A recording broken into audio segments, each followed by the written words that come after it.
반갑습니다. 오늘은 나이키 에어맥스 플러스에 대한 이야기를 해보려고 합니다. 한때 없어서 못 사던 에어맥스 플러스의 디자인 유래부터 하입을 얻기까지의 과정, 그리고 현재의 모습까지 에어맥스 플러스에 대한 이야기를 압축하여 들려드리려고 합니다. 뒷부분엔 이번에 발매한 오리지널 선셋 컬러에 대한 간단한 리뷰도 준비하였으니 구매를 고민하시는 분들께 조금이라도 도움이 되었으면 좋겠습니다. 에어맥스 플러스는 98년 션 맥도웰에 의해 디자인되었으며 97년 스카이 에어라 불렸던 나이키와 풋라커의 합작 프로젝트에 의해 개발되었습니다. 스카이 에어 프로젝트는 튠드 에어라 불리는 튜닝된 맥스 에어 시스템을 도입한 러닝화를 개발하는 프로젝트였는데요. 나이키에서 15개 이상의 디자인을 제시했지만 프로젝트는 지지부진했고 결국 플로리다 해변에서 휴가를 보내던 션 맥도웰이 휴가 중 바라본 야자수와 석양에서 영감을 얻어 디자인된 현재 우리가 아는 모습의 에어맥스 플러스가 탄생되었습니다. 가장 큰 특징 3가지를 뽑아보자면 고무 재질의 걸개같이 뻗은 선들은 야자수를 의미하며 그라데이션된 바디는 플로리다 해변의 석양을, 그리고 특이한 모양의 힐컵은 고래꼬리에서 영감을 받았으며 추가적으로 기존 우리가 알던 스우시보다 더 길게 뻗은 스우시는 션 맥도웰이 나이키에 합류된 지 얼마 되지 않아 이 신발을 디자인하였기 때문에 스우시 샘플 없이 본인 스스로 스우시를 그렸기 때문에 이러한 모양을 띠고 있다고 합니다. 즉흥적이었기 때문에 오히려 특징으로 자리잡은 부분입니다. 에어맥스 플러스엔 TN 에어라는 로고를 여기저기서 볼 수 있는데요. 이는 기존 에어맥스 시스템에 보다 큰 에너지 효율을 주기 위해 개발된 튠드 에어를 의미합니다. 튠드는 말 그대로 튜닝된 에어라는 뜻이며 두 개의 반구 형태를 마주보게 하여 힐 내측부에 도입되었으며 이 시스템은 충격 흡수, 유연성 및 안정성을 제공하여 더 까다로운 지형에서도 에어의 역할을 수행할 수 있도록 보완되었다고 합니다. 메쉬 느낌의 소재로 된 바디는 가볍고 통기성이 뛰어나며 해변의 선셋에서 영감받은 그라데이션을 잘 표현해주고 있습니다.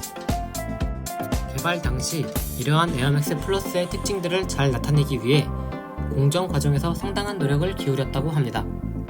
단순히 패션 신발로만 알려져 있는 에어맥스 플러스는 90년대 후반 발매 당시엔 나이키의 혁신적 테크놀로지가 적용된 신발입니다. 나이키와 거대 스니커 리테일 스토어인 풋라커가 합작한 만큼 125불이라는 98년 당시로선 상당히 비싼 가격에도 큰 인기를 끌었습니다. 이 인기엔 에어맥스 97의 시스템을 그대로 도입하였던 에어맥스 98의 실망스러운 디자인이 한몫했다고 합니다. 광고를 공격적으로 하기보다는 풋라커에서 식품 간판으로 보이는 판매대를 이용하고 판매하였으며 98년 10월 발매된 이후 99년 7월까지 150만 족이나 판매되었다고 합니다.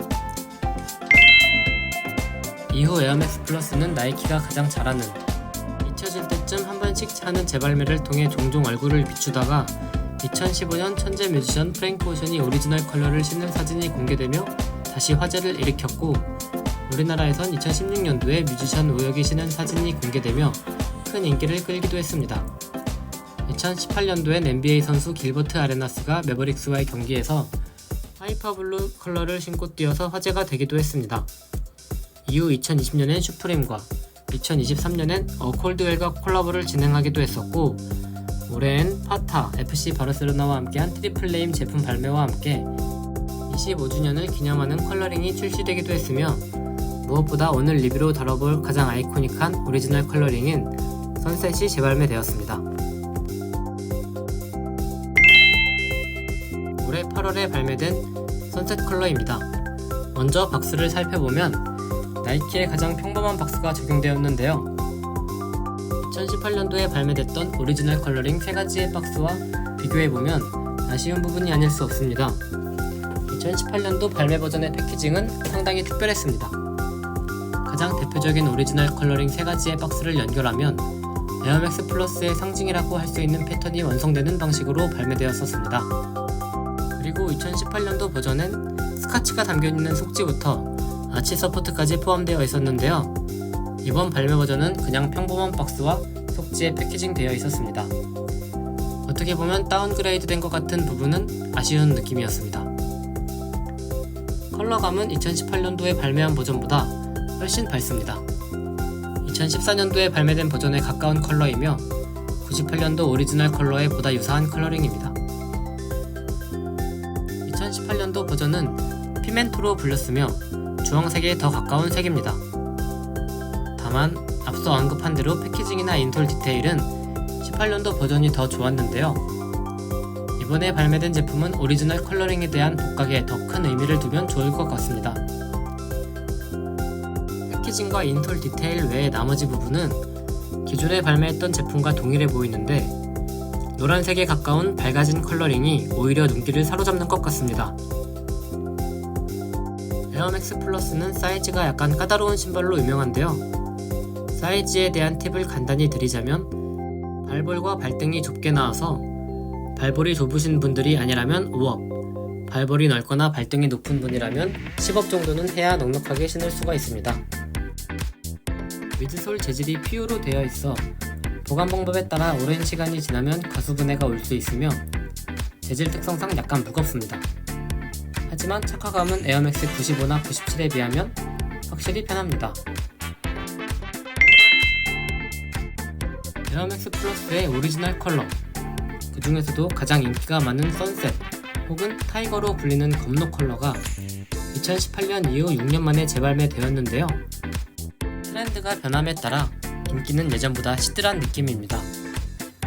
스니커즈 웹에서도 아직 풀사이즈인 것으로 보면은 추후 멤버데이즈나 아울렛에서 정가보다 더 저렴하게 구입할 가능성이 있을 것으로 보여집니다. 또 내년 초에 오리지널 컬러링 중 하나인 하이퍼블루 컬러의 재발매 소식이 있기 때문에 에어맥스 플러스를 좋아하시는 분들이라면 조금 더 기다렸다가 하이퍼블루를 구매하시는 것도 방법일 것 같습니다. 물론 가장 좋은 것은 둘 다 구매하는 것입니다. 오늘은 90년대 하이테크 러닝화로 시작하여 하나의 아이콘으로 자리잡은 튠드 에어가 적용된 에어맥스 플러스에 대한 이야기를 해보았는데요. 개인적으로는 프랭크 후션이 신었을 때부터 이 신발의 팬이 되었지만 풋라커와 나이키가 합작한 나름 의미 있는 신발이라는 생각이 듭니다. 어떻게 보셨나요? 유행은 돌고 돈다는 말이 있듯이 에어맥스 플러스의 날이 다시 찾아올지 궁금해집니다. 오늘도 시청해주셔서 감사합니다. 다음엔 더 재밌는 신발 이야기로 찾아뵙겠습니다.